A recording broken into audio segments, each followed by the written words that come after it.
Okay, let's unpack this. We are diving deep today into a topic that, it doesn't just govern the transactional side of the financial world. It actually underpins all of the trust we place in the people who manage our savings and, secure our futures. We're talking about ethics and fiduciary duty for investment advisors. It really is the essential but often invisible framework. It's what separates a short-term sort of transactional relationship from a real long-term partnership that's built on mutual trust. hmm And our listener, the learner, shared some sources that give us a truly comprehensive look at this entire structure. We're aiming high here. We're not just talking about the minimum legal requirements, but what true moral conduct and professional character really demand in this space. Exactly. This deep dive is really designed to be your shortcut to understanding the absolute highest standards of financial professionalism. hmm And we're looking at practices all across the globe. The core framing analogy that the sources use right out of the gate is just incredibly powerful. It defines that crucial distinction between law and ethics. It does. It frames the investment advisor as the pilot of a financial journey, and they're taking the client to their destination. Right. And if you get this metaphor, I think the whole field just clicks into place. So the laws are simply the no-fly zones. hmm They're the things you are absolutely forbidden from doing. Break the law, and you've got immediate catastrophic trouble. Oh, yeah. A regulatory fine, your career is over, maybe worse. It's the bare minimum, right? Don't crash the plane. But the ethical standards, and this is what the sources detail so meticulously, they're the optimal flight path. They represent the smoothest, safest, most direct route to the client's destination, their financial goals. So following that optimal path takes real skill, a moral compass. Whereas just avoiding the no-fly zone, Yeah, well, that's just basic compliance. precisely. And here's the critical mandate that comes out of that. The advisor, the pilot in this scenario, has to prioritize the passenger's destination, the client's security, their goals, over taking any detour for personal gain. Right. So the pilot has to choose between a route that gets them a bigger commission, maybe uses more fuel, or the safest, most direct route for the client. The client's route has to win every single time. And that really sets the ethical tone for everything we're about to discuss. Hmm. So to really understand how this applies, we have to start with the conceptual foundation. What even is ethics? Hmm. At its core, it's a set of moral principles that influence and fundamentally decide a person's behavior. And crucially, in a professional context, this whole idea gets activated when that behavior affects other people. Right. Right. In this case, clients who are, financially vulnerable. Exactly. And this is not some new business school concept. Hmm. The sources trace the term right back to its origins, which really highlights why this is about character, not just compliance. I found that fascinating. It's from the ancient Greek word ethos, and that word originally meant custom, habit, or character. This is so important because it implies that ethical conduct isn't something you can just learn from a rulebook and then apply externally. It comes from the basic values and character an individual has developed over a lifetime. So it's inherent. It's about integrity. It's about integrity. So when you take that concept and apply it to the financial world, you're talking about basic human decency character applied to a profession that deals with people's life savings, their security, their future legacy. It's huge. And the sources consistently list these fundamental principles required in this space: honesty, fairness, diligence, care, and respect for others. And this is where that crucial distinction comes up: law versus ethics. Legal behavior is simply acting within the strict boundaries of the law. It's the minimum, it's the regulatory floor. The no-fly zone. Exactly, the no-fly zone.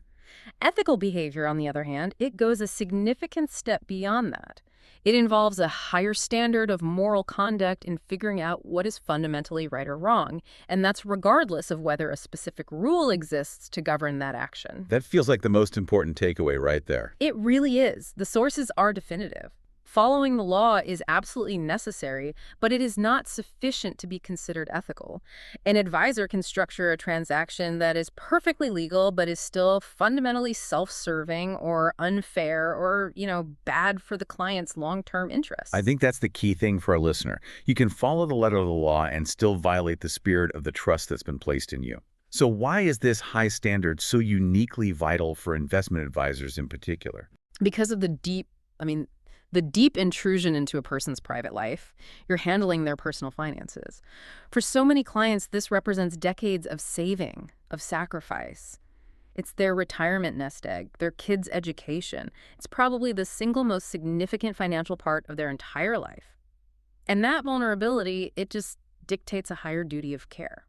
And if that duty is upheld across the board, the result is a benefit for all of society. Correct.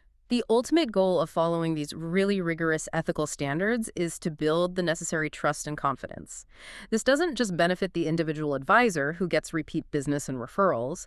It benefits the entire financial services industry. If the public perceives that the industry is ethical, they're more willing to invest, Which fuels the economy. which fuels capital markets and economic growth. But if one advisor takes a shortcut, the whole industry pays that perception cost. And the sources make this really fascinating point about how that perception is constantly being reinforced or undermined by the most mundane interactions. Specifically, after-sales service. You sign the deal, the commission gets paid, and then you try to call with a complex issue. That's the true character test, isn't it? If an advisor fails to provide that necessary after-sales service, maybe because it doesn't generate any new revenue, well, that sends a crystal clear negative signal. The sources identify excuses, delays, constantly shifting work to junior staff. Those are clear violations of ethical principles, specifically diligence and care. That makes perfect sense. The signal the advisor sends in how they resolve problems or whether they suddenly become unavailable after the deal is done. That reinforces the client's perception of their true standards. If you perceive that you are only a priority during the sale but you're a nuisance afterwards, that trust just vanishes instantly. It suggests the whole relationship was purely transactional, and that violates the character required by ethos. That idea of trust brings us right into part 2, which drives the discussion toward, practical business necessity and the long-term view. We all know businesses exist to make profits and money for their stakeholders, but the sources really challenge the idea that this is the only purpose. Absolutely. Going beyond simple profit, that determines the values of the society where the business is operating. If profit is the only driver, and that profit is, extracted by questionable means, society quickly loses respect for the profession. And for capitalism itself, really. Ethical conduct, the sources emphasize, provides the crucial moral support for a business's actions. Without that moral underpinning, the whole structure is hollow. And highly susceptible to collapse. Very. And investment advisors, just by the nature of the information they hold and the capital they manage, they are in a unique position. Their business requires the highest form of ethical conduct to earn the respect of society at large. This is why the client-first principle isn't just a marketing slogan. It's a structural necessity. It means putting the interests of the client above everything else, especially your own interests. And this brings us right back to the centrality of trust. Trust is at the absolute heart of all activities in finance. I found this description really insightful. Trust can take years to build, cultivated through consistent, positive actions, but it can be lost in a few moments if you take ethical shortcuts. That's a highly asymmetric risk profile. It is. And that risk asymmetry means you need rigorous standards to avoid conflicts of interest. Advisors have to proactively ensure their ethical standards put the client's interest above their own self-interest. The client should never, ever have to wonder if a recommendation was made for the advisor's benefit or for theirs. There has to be this pervasive feeling among clients that business is being done fairly and not at their expense. And that standard is defined by just how enormous the role is. The sources describe the advisor as the custodian of that money. That word custodian is heavy.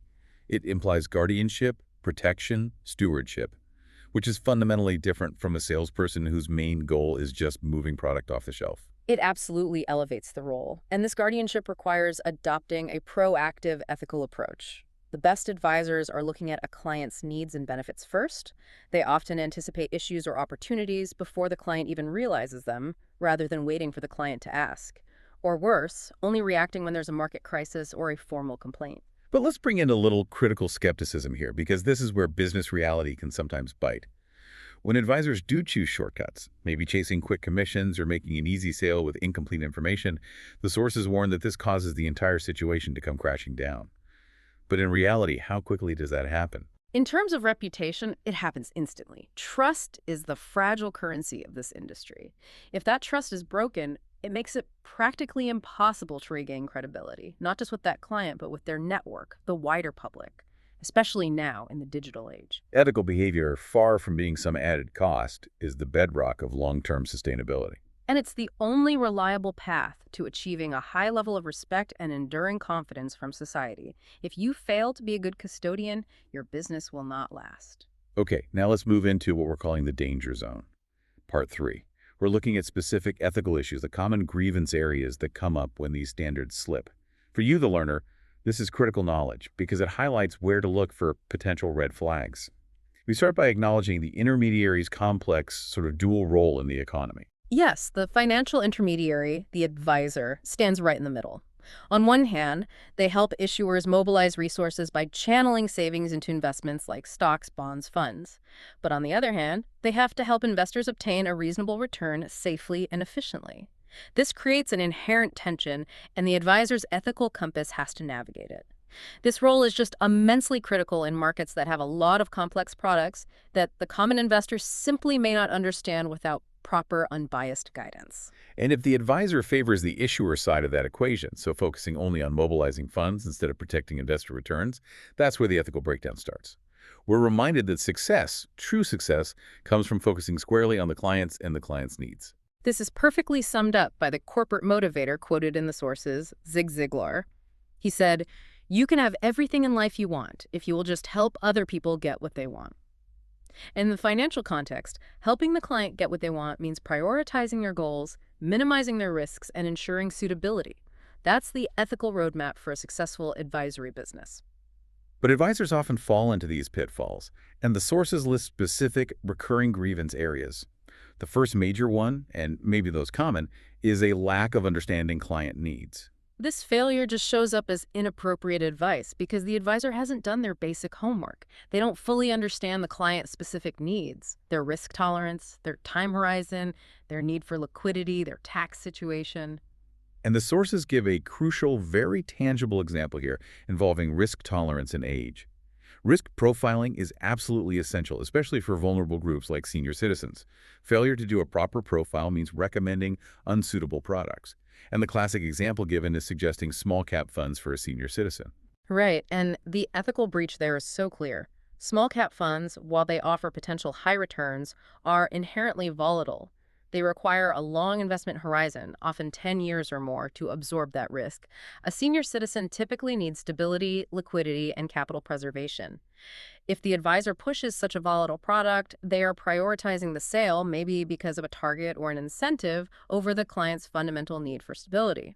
That's an ethical failure, and it doesn't matter if the advisor was motivated by incompetence or by malice. And that leads directly to the second grievance area, product misunderstanding.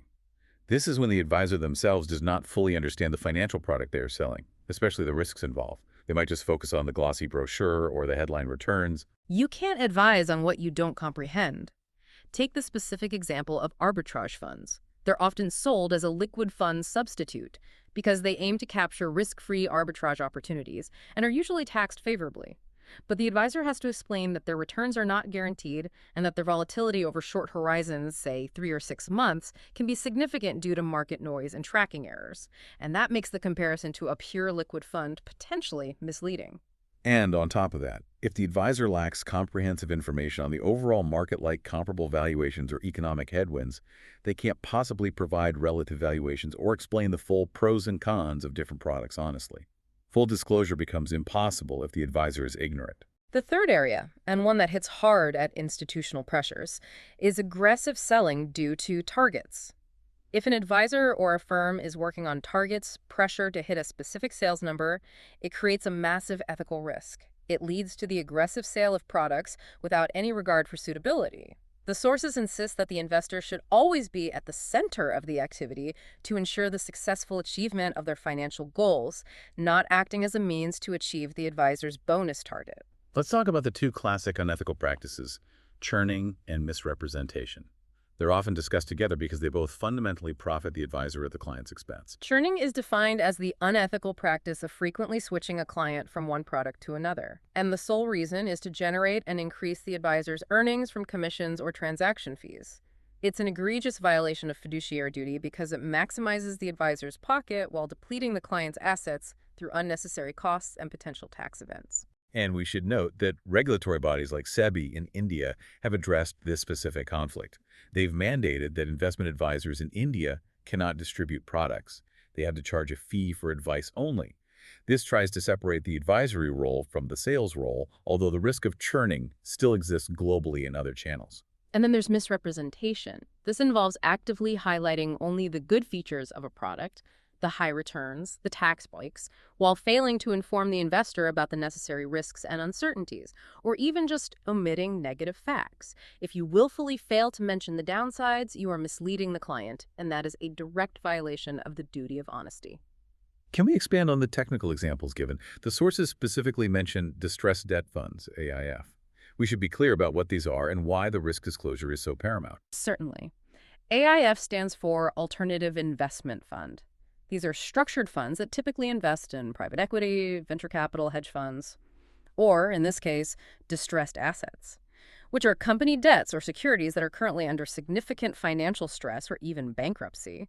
Advisors have to communicate that these funds carry a relatively higher default risk and are extremely illiquid. You are essentially betting on a turnaround. If you leave out the potential for total loss or the fact that the client may not be able to pull their money out for 5 to 7 years, you've misrepresented the product entirely, and you've failed your fiduciary duty. Okay, so the discussion so far has focused on pretty clear breaches and defined grievance areas. But ethical life is rarely black and white. And here's where it gets really interesting. Navigating ethical dilemmas. Yes. An ethical dilemma is technically defined as a situation where a person has to choose between two alternatives, and neither of them is clearly superior. And often, both might involve some form of moral compromise. The final choice relies heavily on the individual's moral beliefs and principles because the rulebook just doesn't provide the answer. The sources even define a pure dilemma as a situation where all alternatives could potentially violate some ethical principle. It forces a choice of the least worst outcome. That's a true tightrope walk, especially when you think about the pressure on a small advisory practice. Let's analyze the specific, painful examples provided because they really illustrate this conflict between fiduciary duty and financial reality. The first one is the revenue versus need dilemma. Imagine this. An advisor needs income to keep the lights on and pay their staff. They meet a prospective client, and after reviewing the client's situation, they find the client does not require their comprehensive service package, which is their main source of income. The client just needs a small, one-time calculation. The dilemma is, do you structure a way to charge the client for the unnecessary service to ensure revenue? Or do you tell the client the simple truth, lose the income, but preserve absolute trust? The pressure there is just intense. Or consider the business sustainability dilemma. An advisor knows that to survive in a competitive market, they have to grow their revenue base quickly. They have to choose between signing up more clients than they can realistically serve, which risks quality, diligence, client satisfaction, but guarantees the business's survival. Or choosing to grow slowly, maintaining high ethical standards, but risking business failure because the revenue is too low to sustain operations. That presents a genuine conflict. The duty to the client versus the duty to your employees and the sustainability of the practice itself. And then there's the classic value clash, personal versus professional. This happens when an individual's personal moral beliefs clash with the commercial pressures of the firm they work for. The insurance example here is a perfect real-world application. An employee might personally believe, based on their ethical understanding of client welfare, that a client should buy low-cost term insurance. It provides essential pure protection, and it has a low commission, but they're being pressured by their firm to sell ULIPs, unit-linked insurance plans. And what are ULIPs? Why do they cause this kind of clash? So, ULIPs combine both insurance coverage and an investment component. They're complex, often opaque about their fee structures, and they carry notoriously high initial commission loads. For the firm, ULIPs generate substantially higher revenue. The advisor knows the client's needs are simple and best served by term insurance, but the firm's demands push them toward the high-commission, complex product. Which value wins, the client's need or the firm's demands? That is a true value clash. So if an advisor is faced with these genuine ethical dead ends, how do the sources suggest they resolve them? They offer a clear decision framework, starting with step 1. Conduct a deeper analysis of the whole matter. The sources suggest pausing the decision. Often, that detailed, dispassionate analysis, writing down all the stakeholders, all the consequences, it reveals that what initially seemed like a dilemma actually has one specific correct course of action hidden in the details. Usually, it's the one that minimizes harm to the client. The ethical path becomes clearer once all the facts are rigorously scrutinized. But if it remains a genuine dilemma, then the advisor has to apply the principles of highest good, least damage. Right. They have to choose the step that results in the highest amount of good or the least amount of damage for all involved parties. And they have to recognize that the client's interest, the passenger, should weigh very heavily in that calculation. And critically, they should look for new solutions. Yes, reconsidering the problem can give rise to new solutions that they hadn't previously considered. For instance, in that revenue versus need example, instead of charging for the unnecessary service, the advisor might invent a simplified, low-fee, hourly consultation service for minor requests. That way, they meet the client's genuine need while ensuring some revenue for the firm. This whole requirement for transparency and ethical clarity is just magnified tenfold in the modern world. Ethical behavior is an imperative now because clients can instantly access views and opinions on social media. If an advisor makes a misstep, or even if a client perceives a misstep, that information can be scrutinized, amplified, and debated instantly. Exactly. This requires the advisor to be able to clearly and consistently justify their ethical positions, particularly around fees and recommendations. And this pressure really highlights the ever-present danger of the commission trap. So if a product offers higher commissions, the advisor can't just automatically gravitate toward it. No, they have to evaluate the product properly against the client's needs. If it's unsuitable, it has to be avoided, regardless of the commission. The sources explicitly reinforce that it is unethical to push equity mutual funds to older people indiscriminately if that ignores their actual need for capital preservation and stable income. The suitability mandate trumps the commission potential every single time. That essential mandate of putting the client first brings us to Part 5, the highest oath in finance, fiduciary responsibility. This is where the standard of the investment advisor is legally and morally elevated above almost every other professional. A fiduciary standard means the investment advisor is obligated to act in the best interest of their clients at all times. It's a fundamental, ongoing commitment. They have to actively rise above any conflicts known or potential and ensure the client is at the forefront of every single decision, every documented communication, and every future recommendation. And this standard is often contrasted with the lower standard used by, say, brokers or salespeople, sometimes called the suitability standard, which only requires the product to be suitable for the client. The fiduciary standard requires the product to be the best available option for the client. The sources introduce this ancient Latin standard that really summarizes the depth of this commitment. Ubere me fide. Ubere me fide. It translates as utmost good faith and trust. This is the highest moral and legal standard known in commercial relationships. It dictates a strict rule. In a fiduciary relationship, there cannot be profit made at the cost of the client. The advisor must not take unfair advantage, even a slight or momentary one, of the trust the client has placed in them. And if the client's game is the only metric, then everything else, including disclosure, has to be absolute.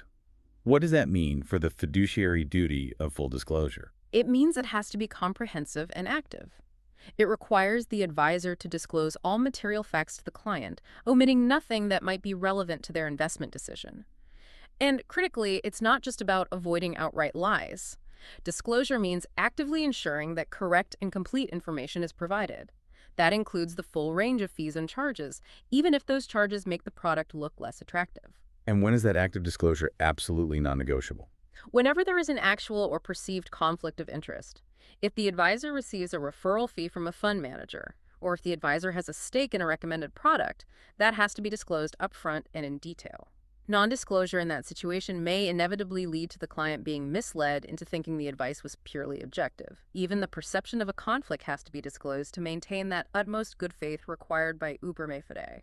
And beyond disclosure, the fiduciary standard mandates suitable advice. This isn't just some vague suggestion. It's a structural requirement that advice has to be precisely tailored. Precisely. Advice must be tailored to the exact and varying requirements of each individual client. It has to be supported by a reasonable or objective basis, meaning the advisor has done the research and quantified the recommendation. And it must not be based on factors that benefit the advisor, like high commissions or hitting sales targets. A comprehensive study of the client's conditions, their risk capacity, their goals, their timelines, their existing portfolio is necessary to prove that the advice is right for that specific person in their unique situation, not just a generic, suitable suggestion. It just constantly comes back to that initial analogy, doesn't it? Yeah. The pilot choosing the optimal flight path for the passenger, regardless of the cost to the pilot's own personal operating budget. This commitment to high standards isn't unique to one market. It's a global requirement that's enforced through strict audit and oversight. For you, the learner, comparing these international benchmarks really helps solidify what good practice looks like. Let's start with a detailed look at compliance in India under SEBI, the Securities and Exchange Board of India.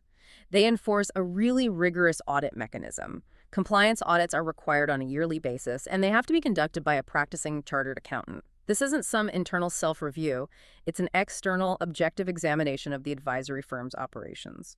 And the transparency requirements extend directly to the client. Advisors have to disclose any material audit observations to their clients. Why is that so important? It allows the client to directly assess the advisory firm's compliance character. If the external auditor found significant issues, say failures in documentation or weak conflict management protocols, the client has the right to know that before continuing the relationship. It's an essential layer of public accountability. Okay, so across the ocean, the Securities and Exchange Commission, SEC, in the USA, enforces standards that focus heavily on long-term character and preventing insider conflicts.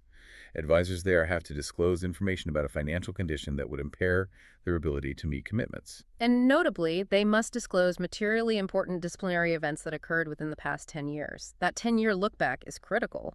It shows that the SEC recognizes that trust is built over a long time, and a lapse in character from 5 or 7 years ago is still highly relevant to a potential client today. It prevents advisors from simply waiting out short-term suspensions or minor disciplinary actions and then claiming a clean slate. The SEC Code of Ethics is also highly rigorous, particularly for firm personnel. It has to include clear standards of conduct and compliance with all federal securities laws. And the systems required to enforce this are designed to target the source of the greatest conflict risk, the employees themselves. Yes, for employees defined as access persons, those who have access to non-public investment information like pending client trays or fund research, the rules are very strict to prevent insider trading and front-running. They have to report their securities holdings at least once annually, which allows the firm to monitor for conflicts. And crucially, any investments in IPO's initial public offerings require pre-approval by the Chief Compliance Officer. Why is pre-approval for IPOs so vital? Because IPOs are often allocated in ways that can create huge conflicts of interest. If an access person were allowed to freely invest in a hot IPO, they could be seen as using their position and knowledge, which might include information related to their client's interest in that same stock, to secure a quick personal profit. Requiring pre-approval just stamps out that particular form of self-dealing and helps ensure the allocation process is fair. And if we look even further afield, Australia provides a great example of defining what the fiduciary standard means in procedural practice. They call it their best interest standard. Advisors have to act with competence, honesty, integrity, and fairness. The Australian standard is almost like a playbook for ethical conduct. The first procedural step is identifying the client's financial situation, objectives, and needs thoroughly. Then, if there are gaps in that information, which there almost always are, the advisor has to actively make inquiries to complete it. This is that proactive element we talked about earlier. They cannot proceed until they have a full documented picture. And once they have that full picture, then they must thoroughly investigate the most appropriate products relevant to those specific circumstances before making any judgment. This prevents the advisor from just recommending the handful of products they know best or the ones that pay the highest commission. It mandates a full, unbiased investigation that's driven entirely by the client's precise situation and goals. it's a beautifully structured process. It enforces suitability and full disclosure through mandatory diligence. Exactly. The focus is squarely on the client's relevant circumstances, and the burden of proof is on the advisor to show they went the extra mile to find the best option. So what does this entire global landscape mean for you, the learner, when you are engaging with a financial professional? The sources provide this really practical list of SEBI do's and don'ts for the investor. It's your action list for protecting yourself. But instead of just listing them, let's discuss the underlying psychology behind these warnings. Okay, let's start with the requirement to verify registration. You must deal only with SEBI-registered investment advisors, and you must verify that registration on the SEBI website. Why is this so crucial? Because in the digital age, anyone can call themselves an advisor. This single step separates the regulated, accountable professional from the unregulated tipster or fraudster. If they aren't registered, they aren't subject to the ethical and fiduciary frameworks we just spent this whole time discussing. And you must insist on proper risk profiling before any recommendation is made. If an advisor suggests a product before asking you detailed questions about your age, your income, dependents, goals, they are failing the most basic ethical requirement of suitability. They haven't done their homework. Also, always get the terms and conditions, including fees and disclosures, in writing, duly signed and stamped. If it isn't documented, it never happened. Ethical conduct demands clarity in documentation, not handshake deals. And before you invest a single dollar, you must assess the risk-return profile, liquidity, and safety aspects of the product yourself, based on the full disclosure provided. Your fiduciary advisor should educate you enough so that you can make that final assessment confidently. Okay, now for the don'ts. These are crucial in managing the psychological factors of investing. Don't fall for finfluencers or go by the number of followers on social media. This addresses that digital age imperative. Follower count measures popularity, not professional accountability or ethical expertise. A registered fiduciary advisor has an actual legal duty. A finfluencer has an audience. Those are not the same thing. Don't fall for tips offered under the pretext of investment advice. The pretext is usually built on urgency, a once-in-a-lifetime opportunity, which short-circuits rational decision-making and preys on the fear of missing out. True, unbiased advice is rarely urgent. Most importantly, do not give your money for investment directly to the investment advisor. Your money should flow only through regulated banking channels directly to the investment product itself. The advisor should never physically handle your capital. This is a crucial separation of powers to prevent misappropriation. And a major psychological warning. Don't let greed overcome rational investment decisions. This is often the entry point for unethical advice, where the client is seeking abnormally high returns and the unethical advisor is happy to recommend high-risk, unsuitable products to meet that unrealistic expectation. And finally, avoid transactions solely on the basis of phone calls or messages without formal documentation. And be wary of incentives or gifts like limited period discounts, which are high-pressure tactics often used to push unsuitable products before you have time to reconsider. And if you are ever offered assured returns in a market-linked investment product, that is a massive, immediate red flag. You must inform SEBI about such offers, as they're a fundamental violation of the regulatory framework and usually indicate a fraudulent scheme. The very nature of investment means returns can't be guaranteed. So what does this all mean? The standard for financial advice is fundamentally not mere legality, not just following the rulebook. It's the highest moral duty, symbolized by that Latin principle of ubere me fide, the utmost good faith. It's the difference between doing the legal minimum, the no-fly zone, and actively choosing the optimal flight path for every single client, ensuring they reach their financial destination safely, efficiently, and with full confidence in their guide. The need for ethics is only magnified by two forces: the inherent complexity of modern financial products like ULPs and AIFs, and the ease of information sharing in the digital age, where ethical lapses are instantly amplified. The twin non-negotiable pillars of professionalism, recognized globally, whether we look at the SEC's disciplinary disclosures, SEBI's audit requirements, or Australia's best interest standard, are transparency, which is full disclosure, and suitability. The advisor has to know the product, know the client, and rise above their own self-interest every single time. And that leads us to a final provocative thought for you, the learner, as you integrate this knowledge. If perception matters as much as reality and fiduciary duty, as the sources stress, how should you, as an investor, assess the ethics of an advisor who increasingly relies on sophisticated AI tools or automated algorithms to generate investment recommendations? And what new conflicts of interest might that powerful technology introduce if the underlying algorithm is secretly optimized for the advisor's commission structure or resource efficiency, rather than exclusively for the client's optimal path? And could that potentially violate the core tenet of Uber me fidei, something to mull over as you navigate your own